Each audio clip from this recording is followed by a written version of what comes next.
So I know that this is a different setting, but it's nighttime. I'm really relaxed. I have my tea, and a thought came to me. And you ever have those moments where a thought will come to you, and if you move, it's like you're fearful that the thought will leave with you? Crazy. But tonight, something came to me, and as it came to me, it actually happened while I was watching a show, and it was really the power of distractions. And I think I did a video about this, but I feel like it's important to talk about it just a little bit more in depth. Welcome everyone. Let's get a little cozy. Like I said, it is nighttime and I am a mindful neighbor, even though I got neighbors that ain't mindful, but it's okay. It's not about them right now. And first, let me welcome everybody. Welcome new and returning subscribers. You know you are not a follower, okay? Because you do not need to be led. So I thank you to all the comments. Yeah, I really be reading them comments. I appreciate you so much. I just made me some callaloo stew. Y'all, stop. Don't play with it, okay? If I am not Caribbean, please, I better be, okay? Wagwan? No, I don't want, okay, you're right. Too much. You're right. And I made some stew. Yeah, I made callaloo stew, and it was so good. I don't know why. Sometimes you ever cook so good, y'all, that you be like, why am I single? Like, I just be dating me. Anywho, so let me get to the topic at hand. I was watching this show, and I think it's called Not Dead Yet on Hulu. Such a good show. Like, what? Crazy. And the girl had this moment where she had to get really truthful with herself and say that she was enjoying being distracted.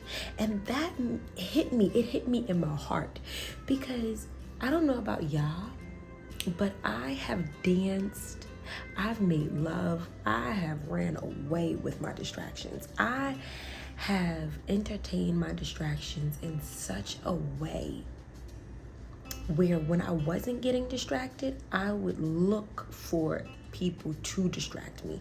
Like, I was so addicted to that chaotic rhythm. I was so addicted to having something take me from my point of focus that when I was focused, it felt so foreign. When I was healing, when I was doing the work, actually on the straight and narrow, I felt so confused. Listen, before I go deep, if you want to hear more content like this, do not be afraid to subscribe and like, because we have a good time here, okay? Should I keep going? I'm going to keep going. You're right. I'm going to keep going. I just had to put a little tip in. I really had to ask myself, like, what is that? Why is it so uneasy to stay focused? Why is it so scary to stay in flow? And it hit me, y'all. It hit me. What hit me was a lot of us, or let me make it a little personable, because I don't want to tell you about you. But if you are a subscriber, you might resonate with me, right? In a different form. I realized that the reason why I was so attached to my distractions was because I was truly afraid of the possibility of success. I was truly afraid that somewhere in my capabilities, I held the key to really freeing myself. I held the knowledge that I was looking for.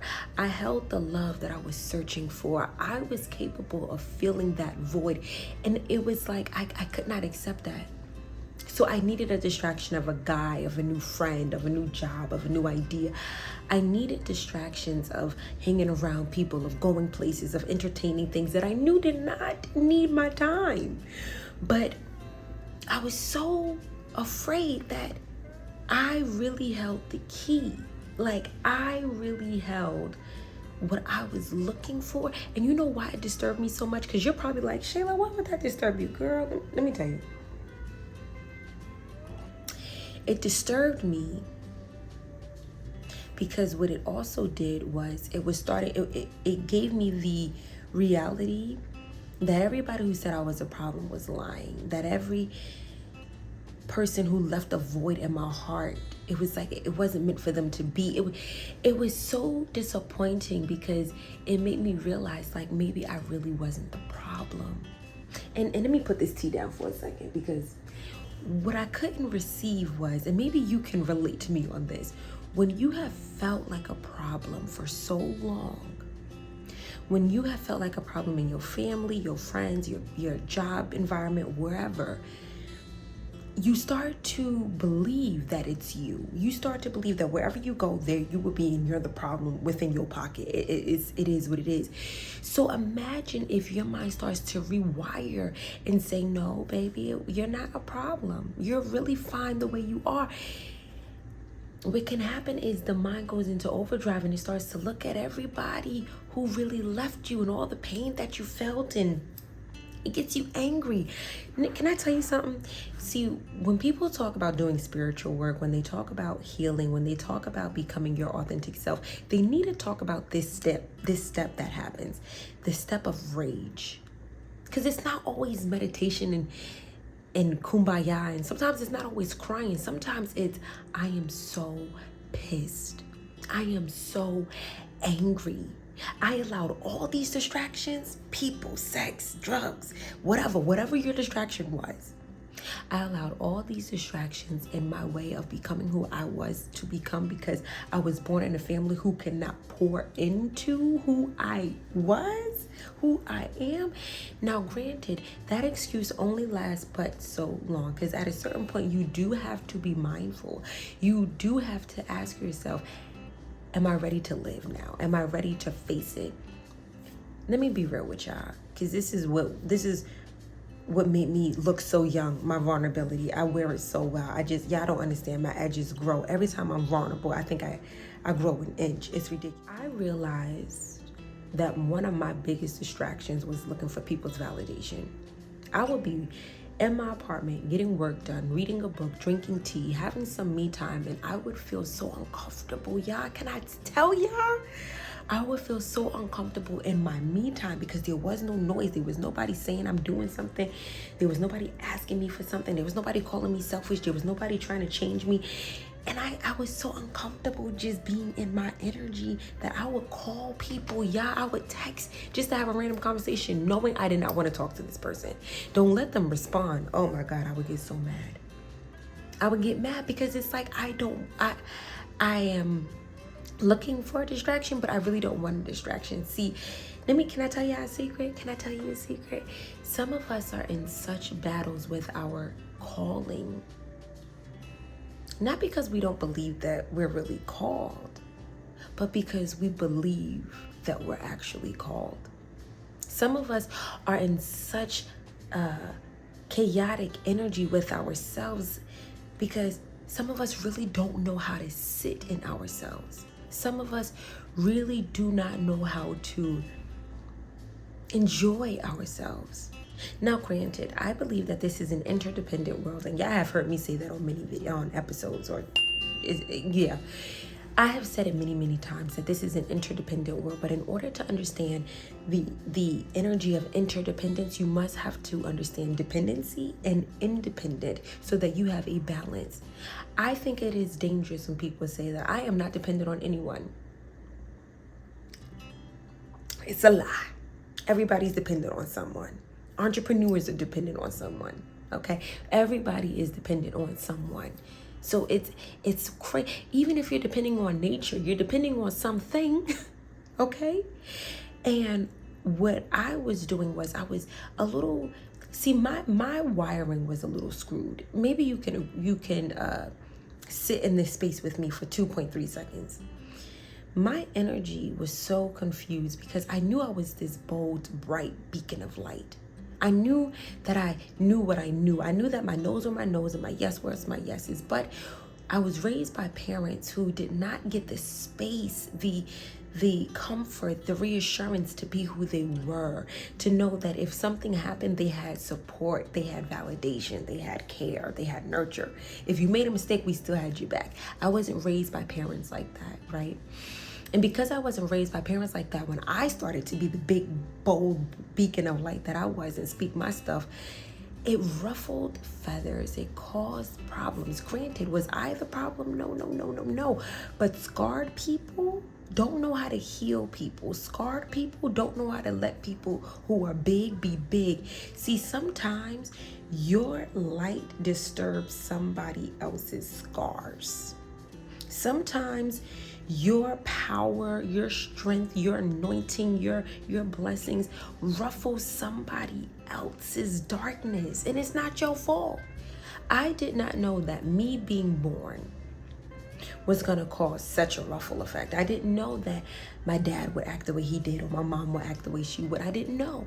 I'm grateful that my mom is who she is today, but I did not know. And can I just give you a word real quick before I wrap this up? Because this ain't going to be a long video. No, it's not. Some of you are so big that it literally terrifies you. Some of you are so huge in the spiritual realm that you can't help but play small because you are terrified of what could happen if you actually dared to do it. Some of y'all are so attracted. I'm talking about y'all are sleeping with your depression. Y'all are sleeping, lusting after these dark thoughts because the idea that you can literally change your life in a matter of minutes is crazy. And can I tell you something? I know what you feel. I know how that feels, because to know that it's really that easy is scary. It's scary because it also awakens all that time that you missed out. But let's not think about that. It is time to stop, dancing with those distractions that we know we don't even want to dance with. We need to stop getting entangled with those distractions that we really don't need to be entangled with. So I want to give you an exercise. And of course, if you want to work with your girl, you can, okay? I'm going to put that information in the description box below. What I want you to do is I want you to get a comfortable place, whether it's your couch, whether it's your bed, whether it's on your rug, wherever it is. I want you to get a comfortable place while it's quiet, whether that's early in the morning or late at night. Nobody can touch you. No, turn your phone off. And I just want you to sit with yourself for 10 minutes straight. Don't look at your phone. Don't get up and do anything. Just sit. Just sit. And if you feel any level of uncomfort, I'm talking about like, you are like, I gotta go do something. You know where to start. You have an overactive nervous system. There is something that is looking for something. It's a void. Something is, your scar tissue is bubbling up. Sit with yourself for 10 minutes in silence. Just sit. Allow your mind to go where it goes. Don't judge your thoughts, and just sit and see what happens. See what comes to you. See if you could only really tolerate your own energy for 5 minutes, because 10 was just torture. Real talk. See if you could do 10 minutes and you're like, that was nothing. Okay. See if you could do 10 minutes and feel like I could do this for 20. But see how you feel with yourself without the distractions that you're used to reaching to. Listen.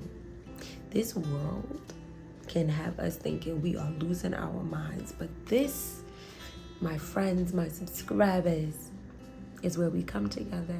We sip on some tea and we talk about it. Because it ain't got to be that scary. Until next time, peace.